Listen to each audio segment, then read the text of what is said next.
안녕하세요, 현아였습니다. 드디어 보드 플레이그라운드 첫 영상인데요.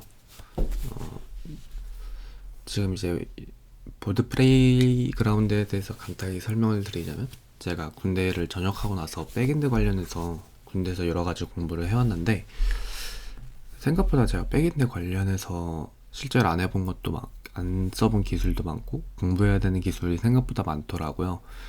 그래가지고 좀 개발 중인 플레이그라운드 레포지토리를 하나 만들어가지고 이거를 한번 연습용으로 써보자 해서 만든 게 이제 지금 보고 있는 보드 플레이그라운드 레포지토리입니다. 그래서 이제 레포지토리에 대해서 간단히 소개를 드리면, 다양한 기술 스택을 사용하는 게시판 시스템이라고 되어 있고요. 사실 게시판 기능은 사실 메인이지만 그건 서브고, 정확히는 제가 지금까지 안 써봤던 기술 스택들을 다양하게 써보는 걸 목표로 하고 있습니다. 사실 보통 영상을 찍으면 어느 정도 보여드릴 수 있는 상태에서 시작을 하는데, 제가 보드 플레이그라운드를 생각보다 깊게 잡고 들어가다 보니까 이게 많이 생각보다 많이 깊게 들어가다 보니까 시간이 많이 걸리더라고요. 지금 이것도 거의 3주째가 지나가고 있는데, 그래서 지금 중간에 한번 지금까지 진행 상황을 한번 공유하고자 영상으로 남기게 되었습니다. 지금 이거 리드미가 아직 좀 안 맞아요. 한번 패키지 구조를 바꿔가지고 리드미는 개선을 해야 되고, 바로 한번 코드로 가보겠습니다. 제가 사용하는 VS치고, 일단 기본적으로 보드 플레이그라운드는 모노레포를 사용을 하고 있습니다. 프론트엔드와 백이 모두 들어가 있는 모노레포이고요. PNPM의 터보레포를 사용하고 있습니다. 지금 보면 지금 루트 폴더에도 뭐가 많이 있는데, 이것도 하나하나 차근차근 설명을 드릴게요. 그래서 전체적인 기술 스택을 먼저 소개를 드리면, 백엔드 같은 경우는 이제 Nest.js를 기본으로 사용을 하고요. 데이터베이스 같은 경우는 프리즈마나 PostgreSQL을 사용을 합니다. 그 다음에 아키텍처 같은 경우는 도메인 드리븐 디벨롭먼트 DDD를 사용을 하고 있고요. 도메인 주도 개발을 사용하고 있고, 그 다음에 주요 커맨드, 쿼리, 이벤트 같은 거는 CQRS를 사용을 합니다. 그래서 지금 모노레포 패키지를 보면, 일단 위에는 Nest.js 기반의 메인 서버인 API 패키지가 있고, E2E 패키지, 아직은 개발을 안 하고 있는데 Next.js 기반 웹이 좀 있습니다. 그래서 핵심은 이제 패키지인데, 이제 여러 개가 있는데, 가장 이제 뭐라 해야 되냐, 깨끗한 거, 순수한 거를 이제 설명을 드리면, 가장 순수한 건 이 커먼이고요.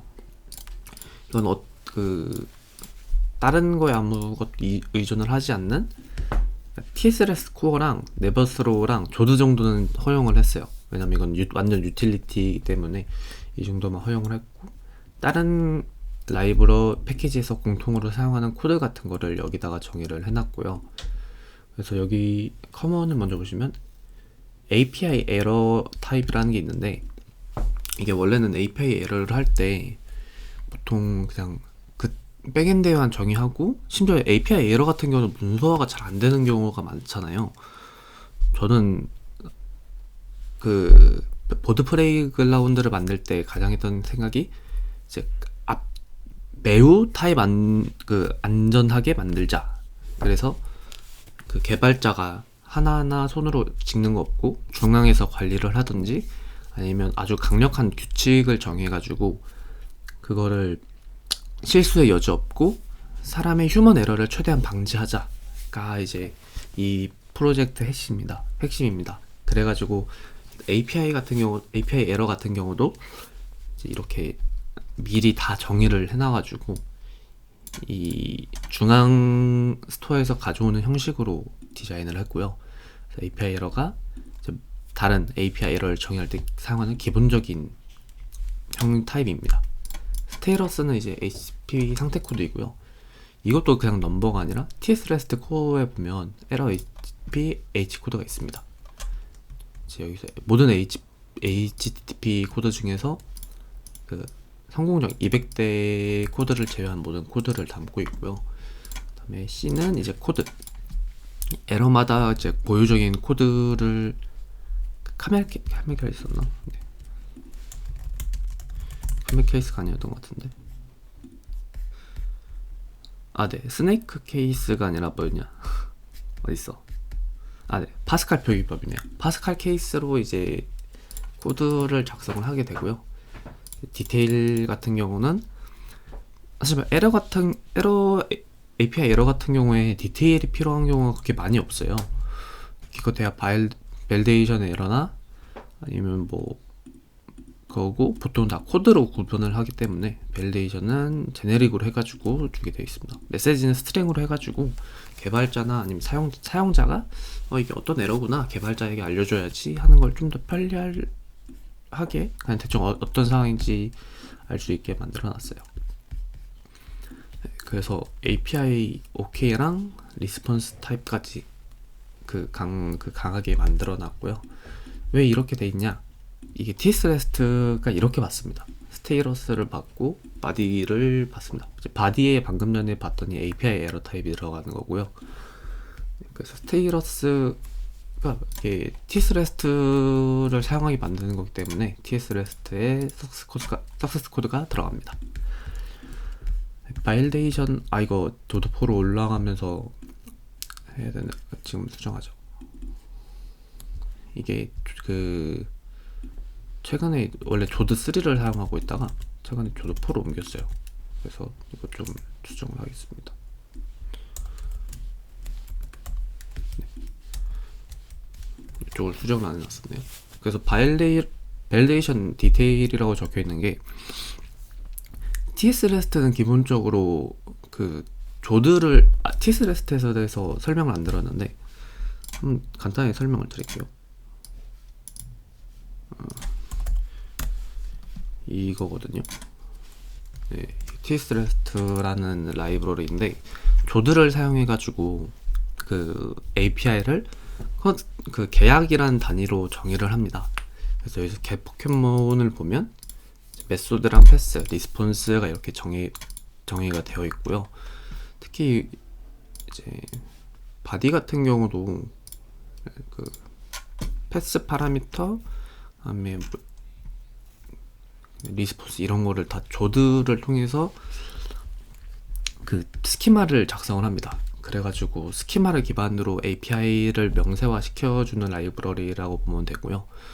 여기서 또 할 얘기가 있는 게 왜 gRPC, tRPC 같은 좋은 게 있는데 그걸 안 쓰고 TS-REST 같은 거를 쓰냐? 왜냐면 이제 제가 추구하는 방향이랑 TS-REST랑 같아서 그렇습니다. 일단은 저는 옛날에도 엔드포인트 클라이언트라는 라이브러리를 만들어 사용을 하고 있었는데요. 그게 뭐냐면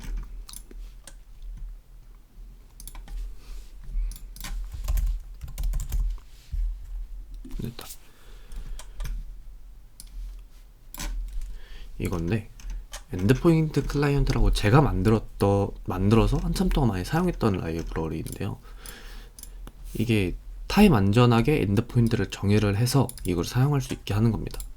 보면 이제 뭐 파라미터 리스폰스 해가지고 이런 식으로 내부적으로 매핑을 해가지고 사용하는 라이브러리인데요. 그래서 클라이언트도 이렇게 정의를 해서 내부적으로 아쇼스를 써가지고 하는 식으로 진행을 했는데 이거를 사용하자가 TS-REST로 넘어간 이유가 일단은 엔드포인트 클라이언트는 런타임 검증을 안 하고요. 일단 이게 가장 크고 그 다음에 불편합니다. 바디 파라미터를 스트링으로 하나하나 적어줘야 되는데 물론 이거를 타입을 통해서 오타가 나면 수정을 할 수 있게 만들어놨는데 오타가 아니라 안 적어놓은 거는 수정이 안 되더라고요. 그래가지고 이거를 좀 더 더 좋은 라이브러리가 없을까 해서 찾다가 찾은 게 TS 레스트 라이브러리고, 이거 이 보드 플레이그라운드를 만들면서 굉장히 만족하면서 쓰고 있습니다. 근데 아직 클라이언트에서는 안 써봐가지고 클라이언트 DX는 어떻게 될지 모르겠어요. 그래서 아무튼 다시 코드로 넘어가 보면, 그래서 TS 레스트가 바이데이션 에러를 하는데, 이게 타입을 줬었나? 이게 타입이 이상해가지고 그냥 제가 하다 만들었습니다. 그래서 그 API 요청에서 바이데이션 에러가 났을 때, 만약에 한다 하면 이 API 바이데이션 에러 아니구나. 이거 만든 게 베일데이션, 어차피 클라이언트도 베일데이션이 있기는 한데, 왜냐면 TS 레스트 코어는 클라이언트랑 서버랑 둘 다 공유를 하니까. 근데 이게 클라이언트가 TS 레스트 안 쓰고 개발용이나 아니면 다른 용도로 다른 용도로 그냥 로우하게 보내다 보면 이게 베일데이션이 필요한 경우가 있거든요. 그래서 사실 굳이 이렇게까지 안 해도 되는데, 그냥 어차피 이게 보안상 문제되는 것도 아니고, 베일데이션은 어차피 클라이언트한테도 공유를 되는 거기 때문에 베일데이션 결과를 그대로 디테일로 뿌려주고 있습니다. 말하는 거 보면 지금 엄청 길어질 것 같은데, 네, 다음 리터럴입니다. 리터럴이 뭐냐? 뭔가 많죠. 타입이 많죠. 이게 여기서 타입이 굉장히 많습니다. 제가 엄밀하게 하는 거를 원하기 때문에, 이게 어떤 거냐면 리터럴 타입을 정해주는 거예요. 타입스크립트에서 A, B, C 이렇게 하면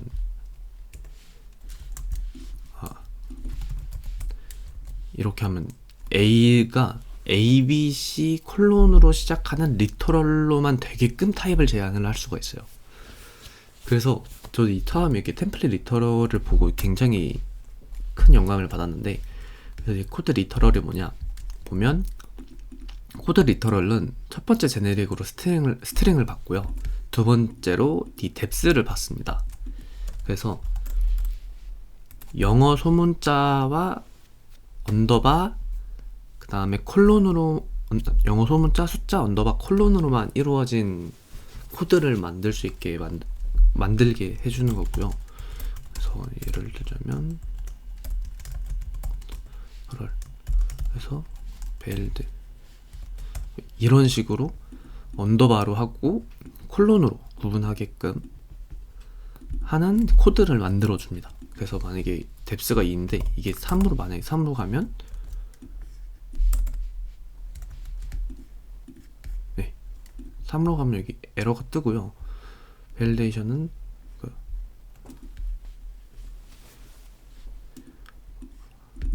네버 형식에 탈당할 수 없습니다 라고 뜨는데, 이게 타입이 안 맞으면 네버로 갑니다. 네, 여기 보면 코드 리터럴이 true가 아니면 네버로 간다 돼 있죠. 그래서 이 코드가 이 형식을 정확하게 따르는지, 타입을 정확하게 맞추는지를 검사를 해주는 거고요. 이제 조금 더 하위 버전으로 영어 소문자와 숫자, 그 다음에 언더바만 허용하는 로어 스네이크 케이스 스트링도 있습니다. 그 다음에 네벌스로우. 네, 네벌스로우도 이제 제가 이번에 굉장히 좋아하면서 쓰는 라이브러리인데요.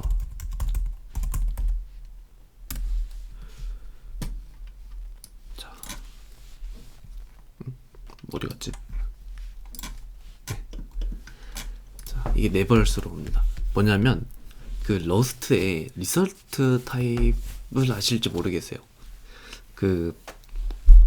리설트라고 해서 함수에서 OK랑, 보통 함수는 함수가 성공했을 때는 리턴을 하고 함수가 실패했을 때는 스로우를 하잖아요. 에러가 났을 때. 근데 네벌스로우는 실패를 해도 리턴을 할 수가 있습니다. 네.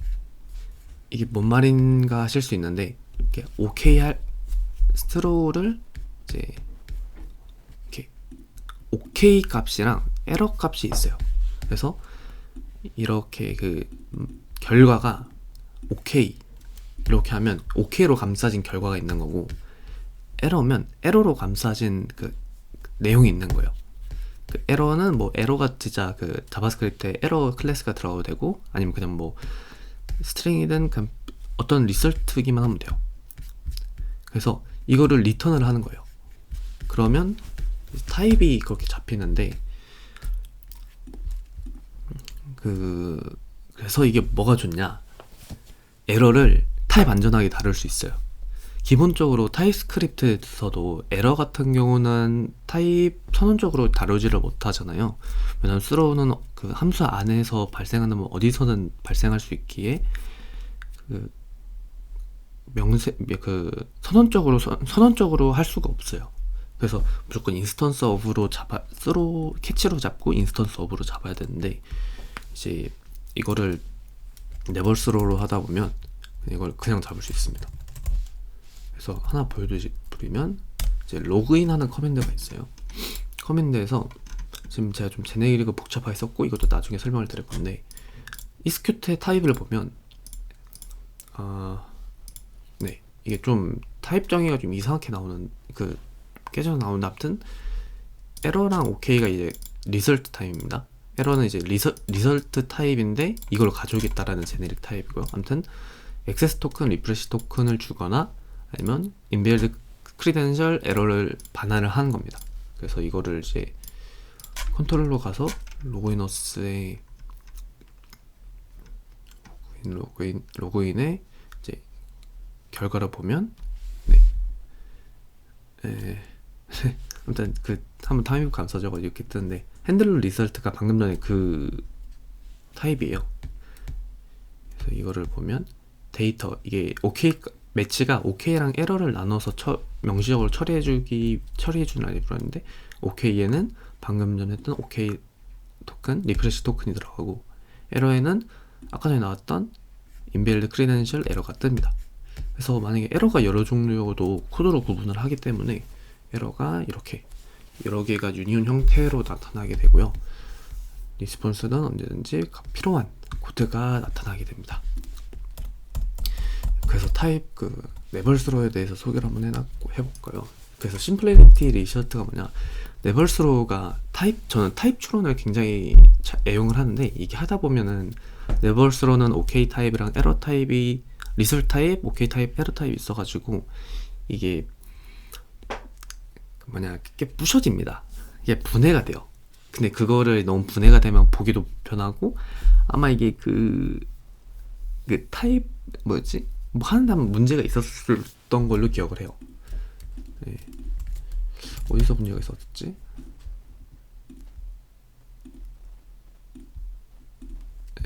이게 지금 핸들러 리서트 타입에서 쓰고 있는데, 저 배충보이니, 아무튼 이게 아무튼 뭐가 있었어요. 그래가지고 아마 좀 깨끗하게 만들려고 이거를 사용을 했었던 것 같아요. 다음으로 오브젝트인데, 딥마지. 이 라이브러리가 있는지 모르겠어요. 그러니까 여기 주석 보면 알 수 있겠지만 두 개의 오브젝트를 기프 마지를 하는 거고, 딥마지가 버전이 3개가 있습니다. 딥마지, 세이프 딥마지, 유니크 딥마지. 그냥 딥마지는 만약에 키가 겹친다 그러면 가장 마지막 오브젝트로 덮어 씌워버립니다. 그리고 에러를 반환하지 않아요. 그리고 유니크 딥마지는 오브젝트를 마지를 하는데, 만약에 같은 키가 있다 그럼 거부를 합니다. 그래서 보시면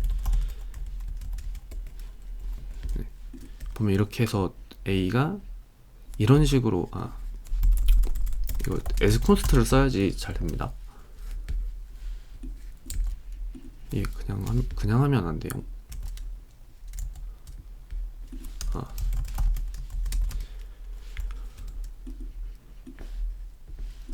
이 그냥 하면 이게 넘버로 해버리는데, 저는 이런 상수 타입을 굉장히 많이 여기서 상수 타입을 굉장히 많이 씁니다. 왜냐면 타입 안전을 극한까지 추구를 하기 때문에.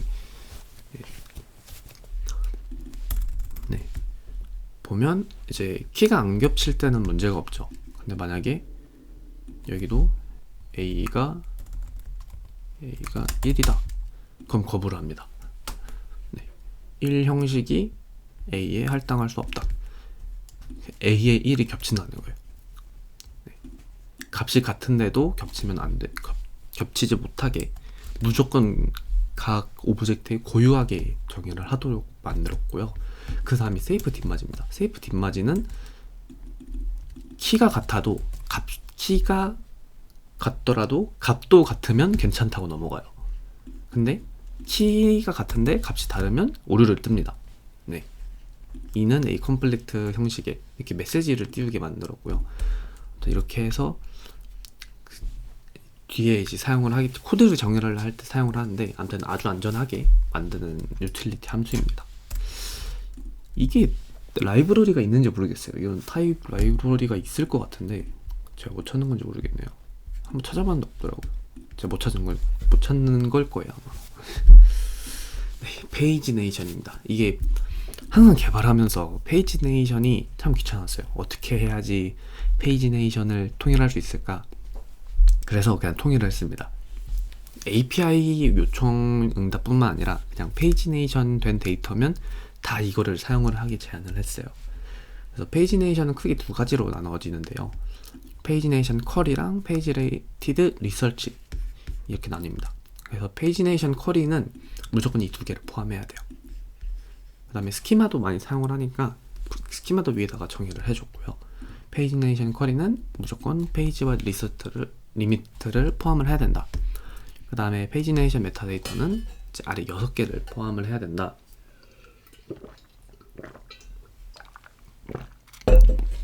라는 이제 스키마와 타입을 정의를 해줬고요. 근데 왜 이 6개냐? 이것도 참 고민을 많이 했습니다. 이게 페이지네이션 방식이 굉장히 여러 개예요. 그러니까 방식도 여러 개고 이름도 여러 개고 이게 통일도 안 돼 있고 사용하는 API마다 다 다르거든요. 구글도 다르고 GitHub도 다르고. 이제 제가 사용한 거는 JSON 리설트였나?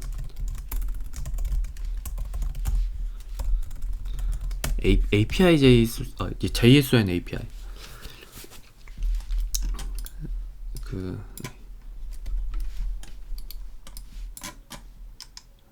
이거를 생각해보니까 이렇게 할게요. 네, 이게 JSON API라는 건데 사실 이 명세를 정확하게 따르진 않습니다. 왜냐면 저는 TS REST로 어차피 제 서비스에서만 쓸 거라 이것까지 명확하게 한 명세를 이 명세를 그대로 따르진 않고요. 일단 이게 뭐냐, JSON을 API를 쓸 때 그 형식을 통일해주자라는 명세예요. 그러니까 REST API 같은 느낌이라고 보면 되거든요. 그래서 여기에 보면 페이지네이션 관련 정의가 있습니다.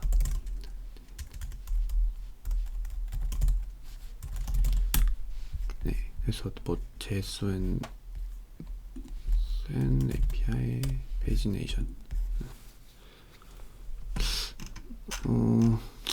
아무튼 있어요.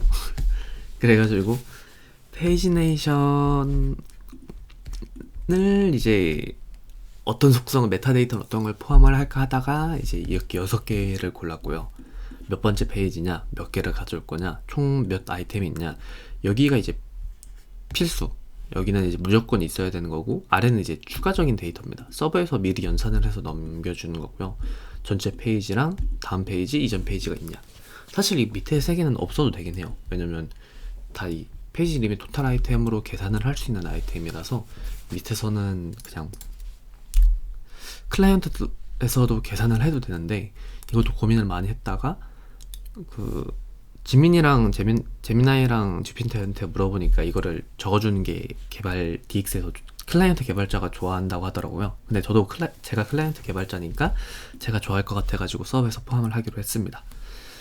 사실 포함을 하는 게 맞는 것 같아요. 왜냐면 안 그러면 밑에서 DB에서 이거를 남겨주고, 그러면 DB에서 API 거치고 HTTP 거치고 거기서 클라이언트 가는데 클라이언트에서도 바로 그 컴포넌트까지 가는 게 아니잖아요. 그래서 뭐 테스트 쿼리 이런 걸 또 갈 텐데, 그 다음에 뭐 또 리액트, 뭐 테이블, 머시기 라이브러리 엄청 많이 거칠 텐데 거기서 하나하나 다 연산을 하는 것보다는 미리 서버에서 연산을 처음에 빨리 해주는 게 좋겠다. 그래서 레이지가 아니라 아주 빠른 연산을 적용을 했습니다. 페이지네이션 util은 이제 페이지네이션 타입을 기반으로 좀 더 편하게 만들어주는 거고요. 그래서 스키마를 더해주는 미드 페이지네이션 타입이랑 그다음에 아이템 스키마를 받아가지고 스키마를 받아서 그 페이지네이트 리서트 형태의 응답 스키마를 생성하는 게 있고, 왜냐면 이게 그 이따 API 정의할 때 보시면 알겠지만 생각보다 그 스키마를 굉장히 많이 정의해야 되거든요. 그래서 미리 그냥 여기다가 정의를 해놨습니다. 그래서 페이지 리밋으로 스킵 테이크 가져오는 거고요. 페이지네이트 리서트 이거를 받아가지고 그냥 조금 가공해주는, 아까 말씀드렸잖아요. 그 토탈 아이템이랑 이거 3개만 있으면 만들 수 있다고. 그래서 이거를 그냥 편하게 만들어준 게 크리에이트 페이지네이티드 리서치입니다. 네. 이렇게 하면 이제 커먼에 대해서 끝났고요. 벌써 26분이 되어버렸는데 다음에는 이제 다음 패키지도 한번 다뤄보겠습니다.